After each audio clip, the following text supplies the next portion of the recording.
हाँ, और वह महत्वपूर्ण है, मिशेल।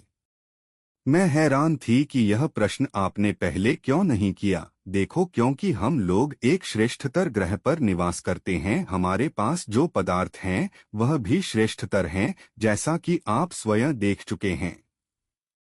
हमारे अनेक शरीर, जिसमें भौतिक देह भी शामिल है, वे भी श्रेष्ठतर होने चाहिए, और इस क्षेत्र में हम उतने उन्नत हो चुके हैं जितना संभव है। हम अपने शरीर का पुनर्निर्माण कर सकते हैं, उसे मरने से बचा सकते हैं, पुनर्जीवित कर सकते हैं, और कभी कभी उसका निर्माण भी कर सकते हैं।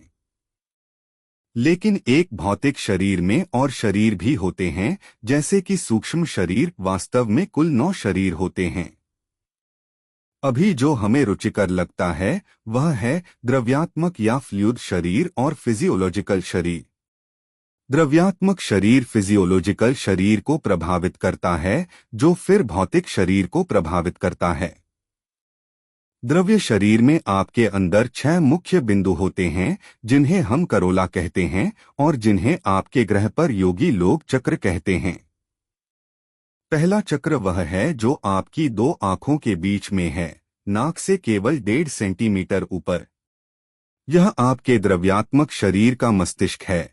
अगर आप चाहें तो यह पिनियल ग्रंथि से संबंधित है, जो भौतिक मस्तिष्क के अंदर उसी स्तर पर पीछे की तरफ है। इस चक्र पर एक उंगली रखकर एक थाओरी आपके अंदर भाषाएं समझने की भेंट दे सके थे। अब द्रव्यात्मक शरीर के आधार में और यौन अंग के बिकिल ऊपर एक बहुत महत्वपूर्ण चक्र है, जिसे मूलाधार कहते हैं और जिसे आपके योगी पवित्र मानते हैं। इस चक्र के ऊपर और रीढ़ की हड्डी के जोड़ के स्थान पर पलंटियस है। एक हमारा सेक्रल, एक दूसरी स्पेलिंग में। मूलाधार, संपादक की टिप्पणी 162। यह एक कोइड स्प्रिंग की तरह है और केवल रीढ़ की हड्डी के बेस तक है, विश्राम की अवस्था में।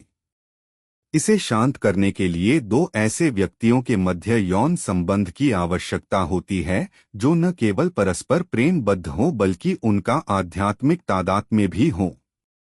केवल उसी क्षण में और इन अवस्थाओं में पलांटियस बढ़कर रीढ़ की हड्डी तक पहुंचती है, ऊर्जा को स्थानांतरित करती और फिजियोलॉजिकल शरीर को विशेष आनंद देती, जो भौतिक शरीर को प्रभावित करती है।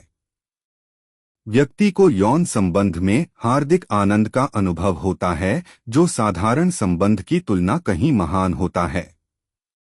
जब आपके ग्रह पर आप प्यार करने वाले लोगों से सुनते हैं, हम हवा में 7वें आसमान पर थे, हमें हल्केपन का अनुभव हुआ या उड़ रहे थे।